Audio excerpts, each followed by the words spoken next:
Hello，大家好。今天很荣幸可以邀请到一位投资理财的专家来到我们的节目。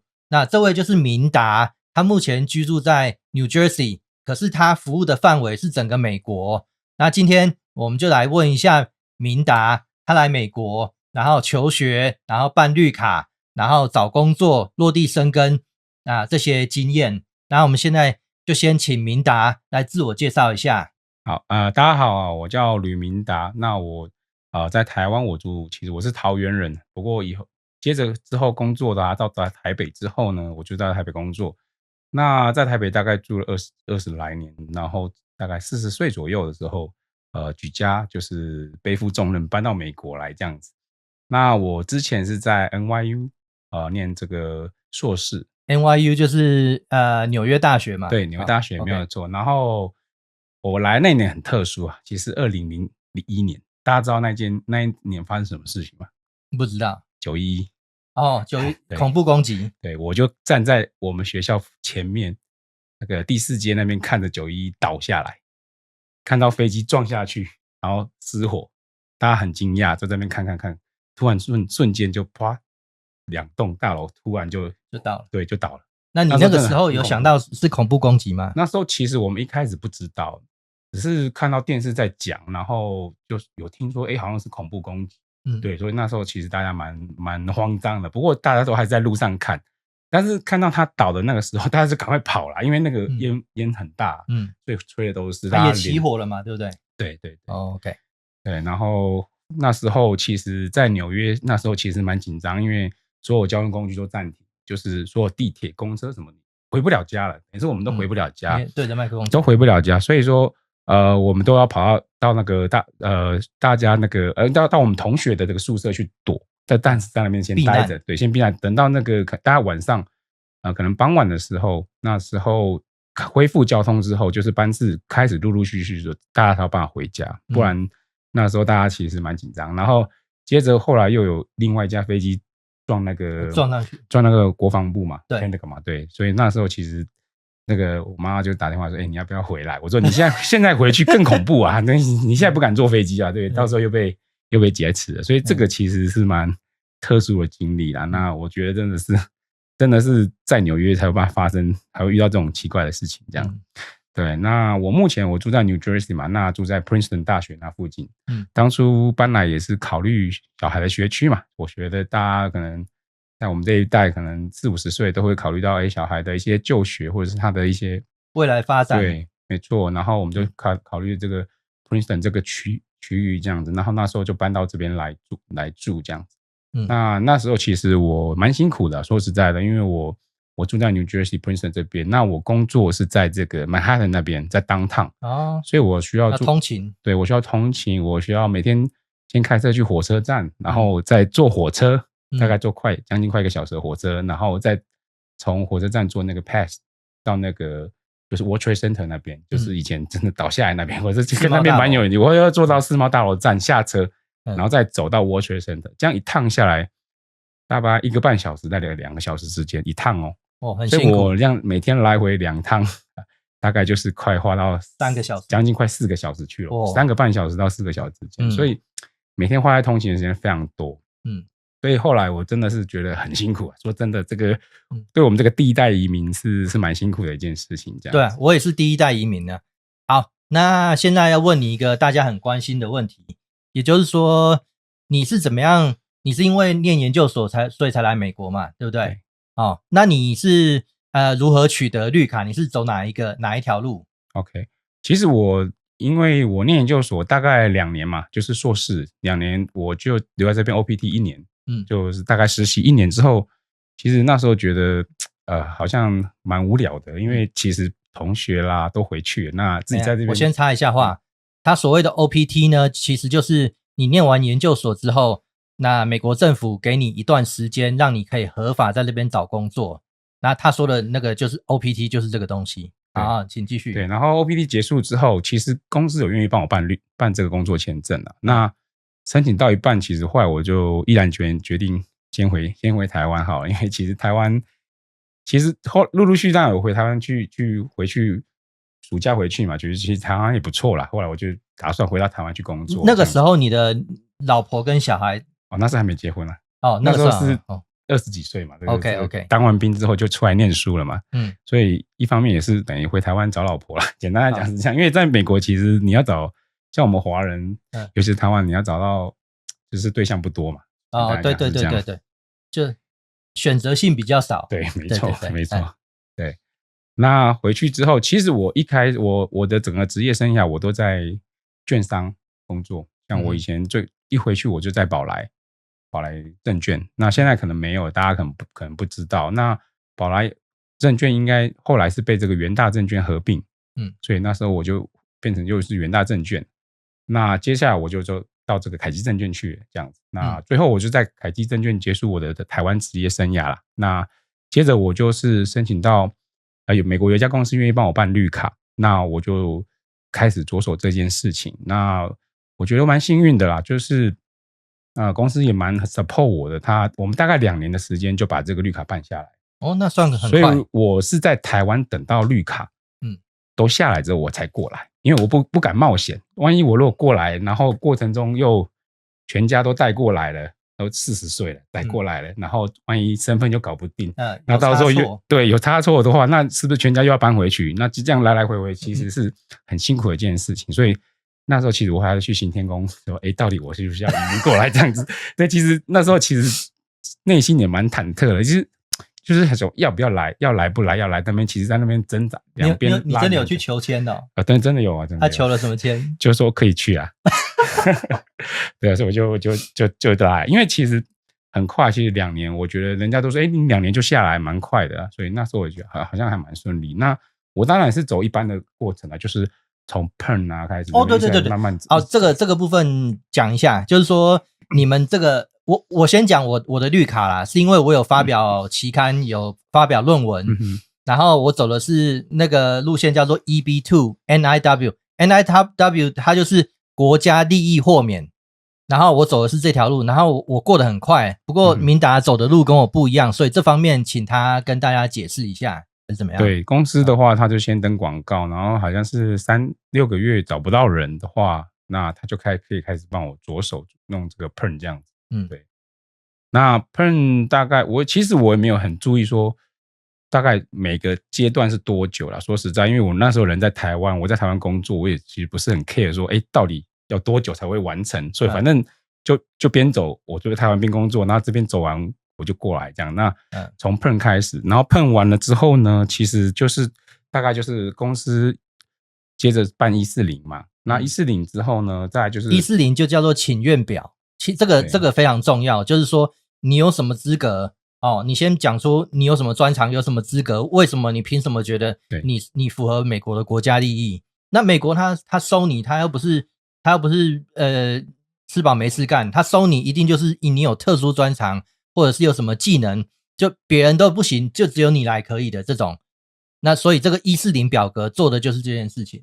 对，然后140过了之后，接着就是身份转换嘛。那身份转换其实我那时候是在台湾啦，所以说我是在台湾的 AIT 做面试。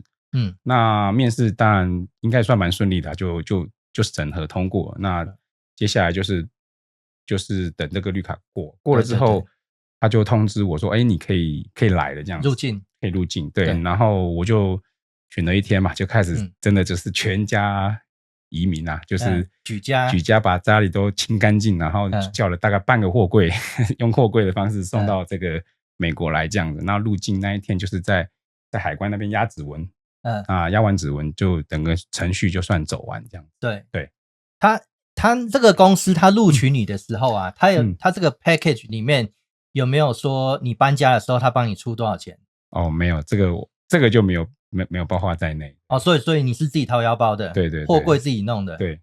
那花了不少因为其实我算是所有东西都带来，包括沙发，我们那个吊灯，然后我们餐桌全部都带来了，所以的确是蛮经典的。说实在的，因为不过我觉得还好我觉得费用不是很高，大概那时候我估一估大概20来万台币。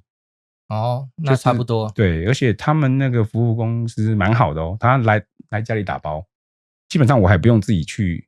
当然我们比较就是自己的东西会打包啊，但是其他大型的他们会帮忙拆装，就是桌子他也把它拆之后，把它零件弄捆一捆之后直接过来，然后到美国之后他还帮你组装，所以基本上我觉得这个服务可能是真的只有在台湾才有这种服务，在美国你要搬家可能真的要靠自己这样。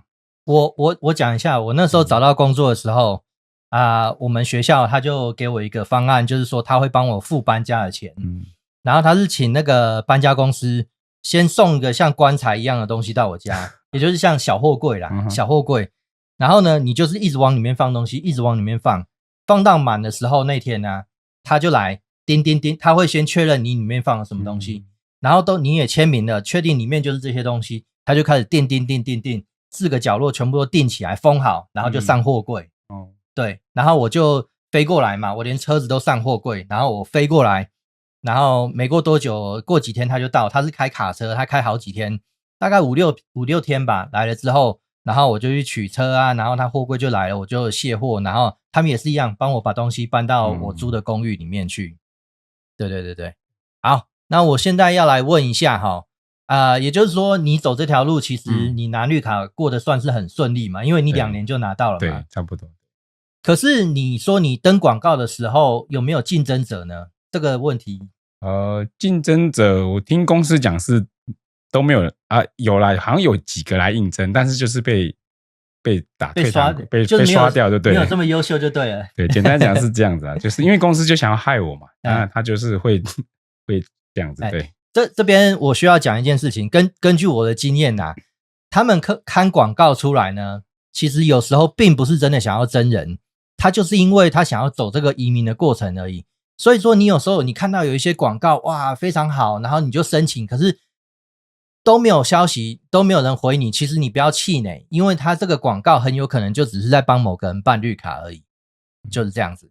好，那接下来我们想问一下明达，就是说他一路上这样子求学来美国你又在很贵的地方，在纽约市念纽约大学，然后你的一路走来，你有没有什么很心酸啊，或者是比较辛苦啊，或者是生活上有什么不适应的地方，可不可以跟大家讲一下？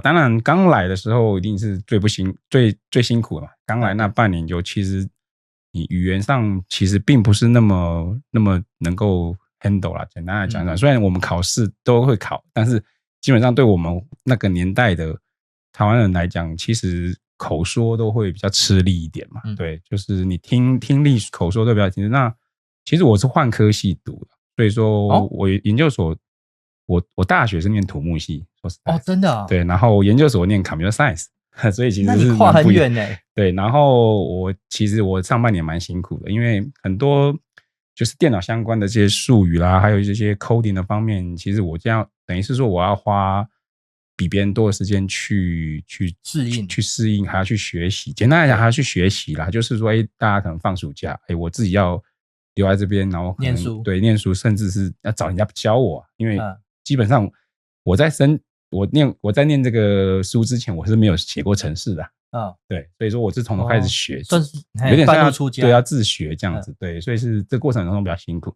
所以其实念上半学期的时候，我就想说，我到底是好不好念下去啊？因为的确是蛮辛苦的，想放弃了。对，因为换科系，我觉得是蛮不容易的，尤其是一下子就是研究所的课程。对，它已经是assume你所有东西你应该要会了。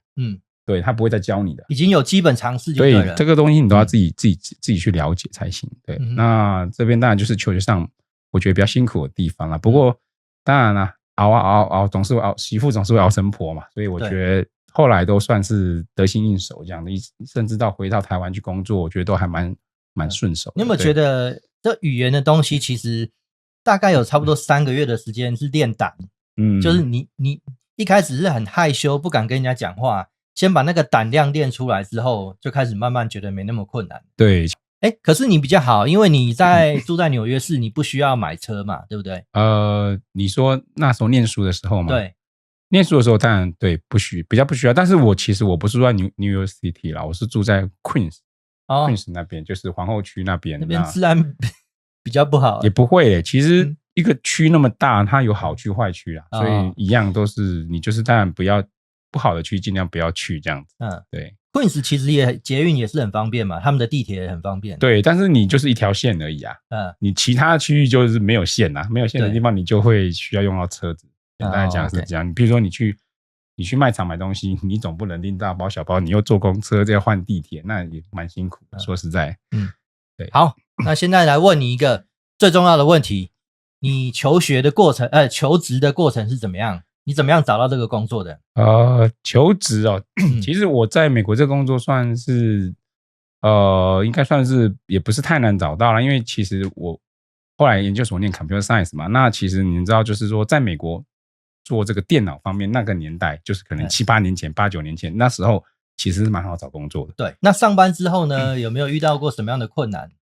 上班之后，当然我在这边其实做的就跟这个不太相近的，就是我来这边做的事情，其实他们做的是算是客户都是银行，像我一开始我就去 Citibank 做资源这样子。那我们做的Citibank 是很大的银行对，但是那它是我们的 client 我们公司的 client。那我们是做这个供应链融资的这个叫做 supply chain finance，就是其实简单讲，它是一个融资系统。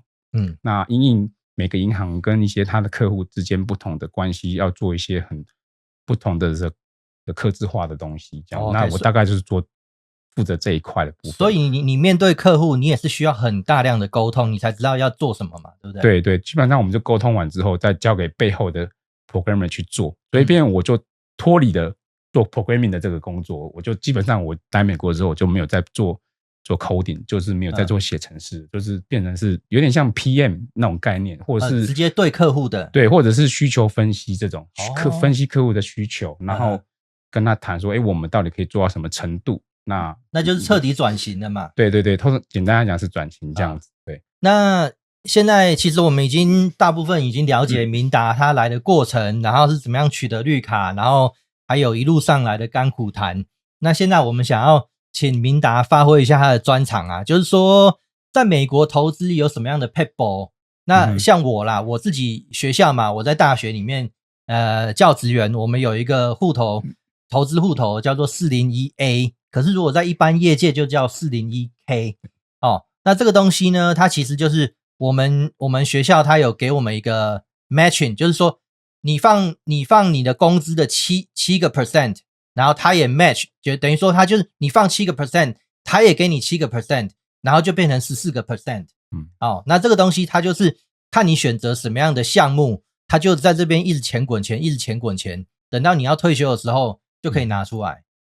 那我相信这个应该是一般业界 401K 也是最常见的一个投资账户嘛，是不是？对对，没错。因为这个就是退休账户啊，其实等于是说，这个政府规定说，这个公司一定要提供这种退休账户给员工去存啊。因为为了什么？这个是为了到时候你员工退休之后，他退休生活才有一个收入，才有个钱可以使用嘛。不然他退休之后没有薪资收入的时候，那等于是他把钱如果没有存太多钱的话，他没有钱可以用。然后等他没有钱的时候，其实就会制造很多社会问题嘛。所以这个其实就是政府其实他们是要求这个公司一定要提供这样子这种退休账户给这个员工去做这个存钱这样子。那其实你们公司很好有 match 7% 的，其实有一些没有那么多啦，就是 7% 其实是蛮不错的，我觉得。对，其实我也认识很多三教九流的人，这个东西 match 最多的是赌场。因为他好不容易他把你训练到已经可以赚钱了，他不希望你走。所以说这种东西啊 401K 我听说像拉斯维加斯啊，或者是有一些赌场他们 match 到20%几哇，这么多。对啊，很可怕因为他们不想要你走。对其实他们真的是已经很厉害，每个都是赌神的。对。好，那现在想问你啊，就是说如果有这个 401K 或者是 401A 的人，你什么年纪可以开始领这个钱？这个什么年纪可以开始领其实政府对这种退休账户有一些年龄上的这个限制啦，就是说你也不能说我50岁就要开始领我的退休账户，还是太早了，还没退休嘛。所以政府其实是规定59岁半之后才能够开始提领，不然在这之前会有一些 penalty 这样。因为其实政府给这个 401K 有很多的这个税务优惠啊，就是你在存钱之前存钱的时候，你那一部分的钱是可以 deduct 掉的，就是当年度不用缴税的不需要缴税啊，所以这个是第一个税务优惠嘛。那再来你在这个里面的钱在增长的过程中，譬如说你买了一些股票，或是买一些基金，那每年有增长过程中，你有做一些转换，那其实你不需要缴税，你这个税是可以一直 defer， 可以延后到你开始提领的时候再去缴这样子。再算总账就对了。对对对，这个都算是政府的一些优惠嘛，税务优惠，所以它还是有一些规定我们大家要遵守了。就是第一个规定就是59岁半之后才能开始提领这样子。那其实我遇过很多人，就是很多人他不缺钱，真的他退休比不退休还有钱。他很多被动收入啊，譬如说他有一些利息收入，然后一些这个房租收入，然后他真的很多钱他不缺，他这 40K 他都一直问说，哎，我可不可以一直不要领？其实不行的，因为政府有时候规定就是73岁之后一定要领这个 RMD 啊，对，就是这个 requirement minimum 的 distribution， 就是最少要领这个，每一年有一个限制在最低额度你一定要把它领掉，因为政府也希望要课你的税啊。他不让你这个账户一直延税下去，他课不到你的税。你不花钱，你不领出，他就没办法课你税。对啊，所以说他要你强制你一定要领，他要课你的税。所以这个就大概是一般我们401K比较会遇到问题，就是什么时候领，然后什么时候一定要领这样子。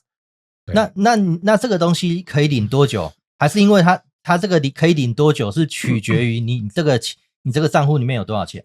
对，当然啦，你譬如说你的退休账户100万好了，那你把它领完了就没有啦，所以你可能自己要去评估一下，我一年大概领个几 % 这样子。然后一般以前我们有一个叫做 4% 法则啦，就是说当你每年领你这个账户的 4%， 那你这个账户其实可以一直延续下去，永远都领不完。为什么？因为其实他们那个就是经过估算嘛，反正你这个账户可能平均的年回报假设是 4% 好了，那你等于是把你的获利领出来而已啊。对，基本上你本金根本就没有领，所以说你这个账户会一直活下去，活到那个终身这样子，都不会枯竭。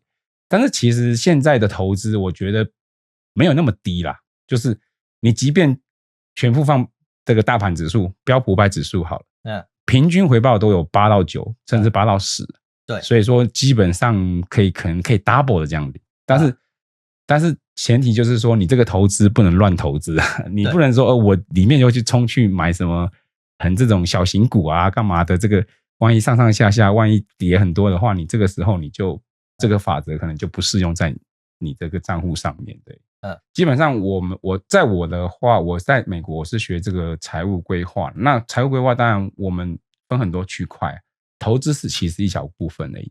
你整个家庭保障是也是一块学问，你怎么样去帮你这个家庭的这个保障做好？比如说你的这个个人的这个寿险有没有做好？你的未来这个长照险有没有做好？因为其实在美国，你要在美国退休，然后甚至未来有需要长照需求的话，这个花费是很吓人。除非说我们未来退休之后都回台湾，那可能你可以就省略掉这一块，或者是说其实以后台湾搞不好你真的需要长照，其实也不便宜。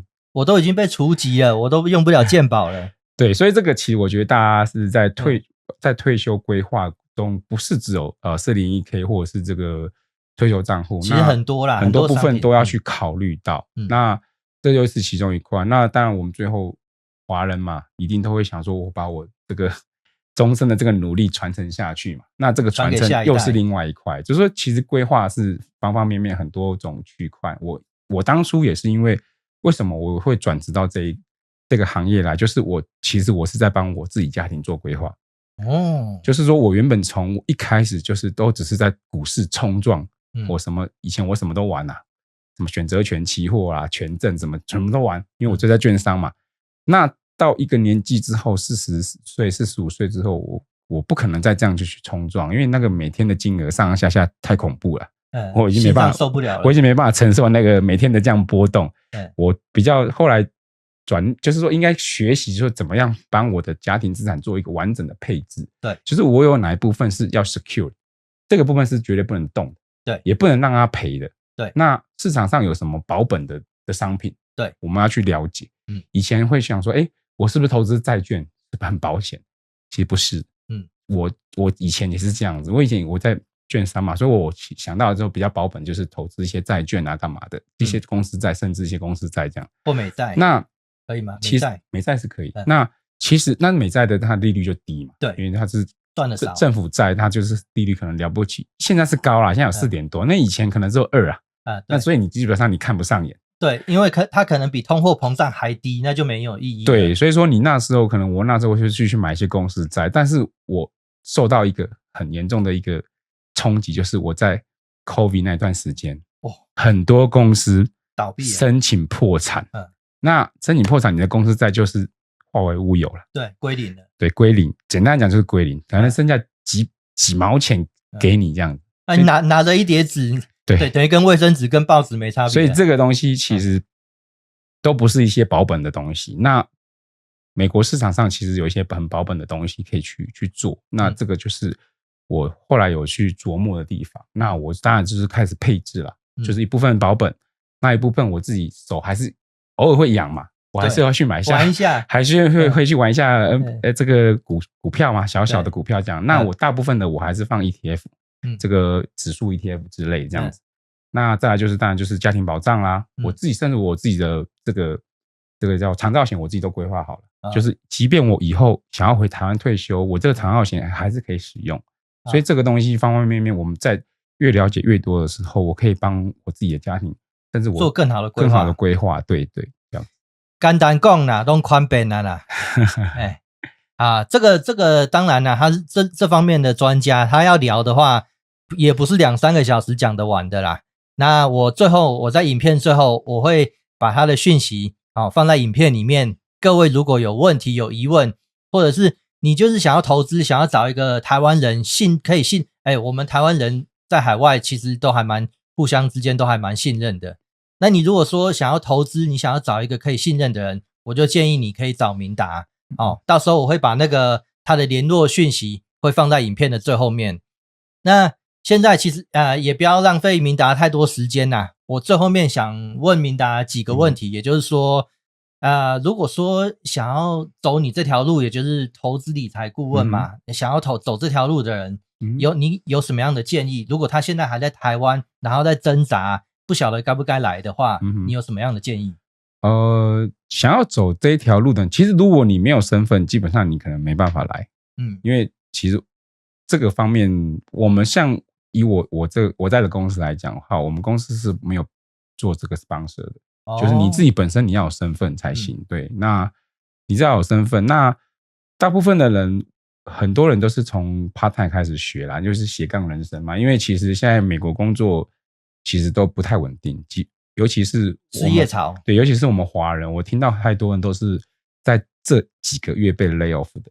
很多都是科技业啦。简单来讲，我们华人在美国大部分都还是在科技业，就尤其在西岸啊，就 Seattle 啊，或者是湾区那边都是科技业的。那原本薪水很高啊，一裁就顿时收入都没有了。那这个时候，其实我觉得大家可以开始，就是你想看看你有什么其他的兴趣，你可以发展副业。对，那像我们这个行业理财嘛，其实大家都很喜欢理财，而且很多的人会觉得自己是股神。对，在市场好的时候，你就哇，我什么随便丢什么都赚。其实这个当然是在市场好是这样，但在市场不好的话，你可能就是会比较失落一点这样。对，所以说我觉得这个理财的观念很重要。那大家可以从这个应该说从兼职开始去学习，就是说你开始学习正确的观念，然后去了解美国的市场。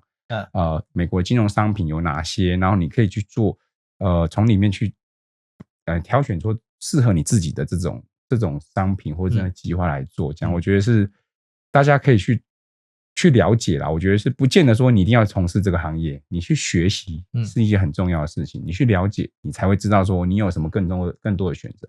其实我在台湾券商嘛，其实券商发行很多金融商品。